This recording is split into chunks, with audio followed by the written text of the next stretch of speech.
Good morning friend. नए blog के साथ हम चैनल पर आ गए हैं और आपका स्वागत है हमारे इस चैनल में। थैंक यू लाइक सब्सक्राइब करने के लिए। अब आप लोग ये सोच रहे होंगे कि ये हम पैकेट फाड़ फाड़ के ये क्या कर रहे हैं। जी हाँ, ये हमको मिलते हैं पैकेट आंगनबाड़ी की तरफ से, क्योंकि जिनके बच्चे होते हैं 3 साल तक के, उनको आंगनबाड़ी की तरफ से रिफाइंड का पैकेट मिलते हैं। तो ये हर महीने मिलते हैं 3 पैकेट। तो ये हमारे पास 6-7 पैकेट पड़े थे, तो वो स्टोर हो रहा था जगह में। मतलब थोड़ी प्रॉब्लम हो रही थी, क्योंकि चूहे ने अगर काट दिया तो क्या होगा।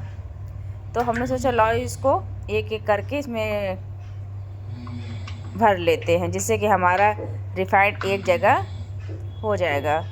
इस वजह से ये देखो हम भर रहे हैं इसमें कि हमारा रिफाइंड एक जगह इकट्ठा हो जाए। फाइनली धीरे धीरे हमने इसको सारे पैकेट आराम आराम से भर लिए हैं। पर मुझे ये नहीं समझ में आता कि ये आंगनबाड़ी में रिफाइंड देते क्यों है, जबकि रिफाइंड तो बहुत नुकसान करता है। मुझे तो नुकसान करता, मैंने सुना भी है कि नुकसान करता। तो ये मतलब ये देते क्यों हो आंगनबाड़ी में, मुझे ये नहीं समझ में आता। सरकार की तरफ से आकर ये रिफाइंड देते क्यों है। ये अगर इसको 3-4 दिन बराबर अगर कंटिन्यू अगर खा लो सिर्फ रिफाइंड, तो मतलब सेहत के लिए बहुत ही हानिकारक होता है। मतलब कभी कदार चल जाता है, लेकिन अगर कंटिन्यू अगर एक हफ्ता अगर खा लो, हम तो 2-3 दिन खा लेते तो मेरा तबीयत ख़राब हो जाती है। पर ये रिफाइंड देते क्यों, हमें ये नहीं समझ में आता है। मतलब वो भी मदर को रिफाइंड देते हैं, आखिर रिफाइंड की जगह सरसों दे सकते, या सरसों उधर से मिलता है तो क्या रिफाइंड दिया जाता है। मुझे आज तक ये नहीं समझ में आया है कि आखिर रिफाइंड देते ही क्यों है। ये तो इतना नुकसान करता है, इससे तो डाइजेशन प्रॉब्लम हो जाती है। और मेरे आज ही मैंने पैकेट पूरे फिल कर मतलब डिब्बे में डाल रहे थे, पर मुझे समझ में नहीं आ रहा था, मेरी प्रॉब्लम चल रही थी डाइजेशन की। तो फिर मुझे अचानक ज़्यादा अच्छा मैं रिफाइंड कंटिन्यू 2-3 दिन से खा रही हूँ, यही मुझे नुकसान कर रहा है। तो अगर आप लोगों को डाइजेशन संबंधित कोई प्रॉब्लम है तो ये रिफाइंड छोड़ दो, सबसे कम मतलब खाओ, बहुत ही ज़रूरी। पूड़ी वगैरह में अच्छा लगता है, पर तुम सोचो इसकी सब्ज़ी बना के खा लो तो ये बहुत नुकसान करता है भाई। मुझे तो पर्सनली नुकसान करता है। खैर अपने अपना डाइजेशन होता है, मुझे नुकसान करता है तो मैंने बता दिया आप लोगों को। और मदर्स को तो वैसे भी नहीं खाना चाहिए रिफाइंड। खैर, और ये देखो हमने पैकेट फाड़ से अलग अलग कर लिया, तो पैकेट ऐसे लंबे लंबे खड़े कर दिए थे कि जिससे उसमें रिफाइंड सब नीचे आ जाए। और ये एक एक करके मैंने उसको किनारे से कट कट कट कर रही हूँ कि मेरा रिफाइंड बिल्कुल वेस्ट ना हो। वेस्ट तो वैसे होगा, लेकिन हल्का बहुत होगा, ज़्यादा नहीं वेस्ट होगा। इस तरह ये देखो कट कर लो, ये देखो।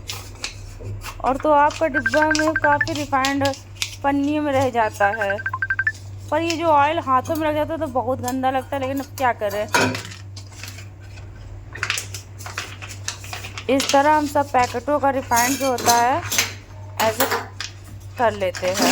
ये देखिए, इस तरह अगर आप लोग कर लेंगे तो आपका रिफाइंड मतलब कोई भी क्या बोलते हैं ऑयली चीज़ हो या लिक्विड चीज़ हो तो ख़राब नहीं होगी, वेस्ट नहीं जाएगी। ये देखिए साइड पन्नी फाड़ लेते हैं ये, और इस तरह हम सारा रिफाइंड भर लेते हैं।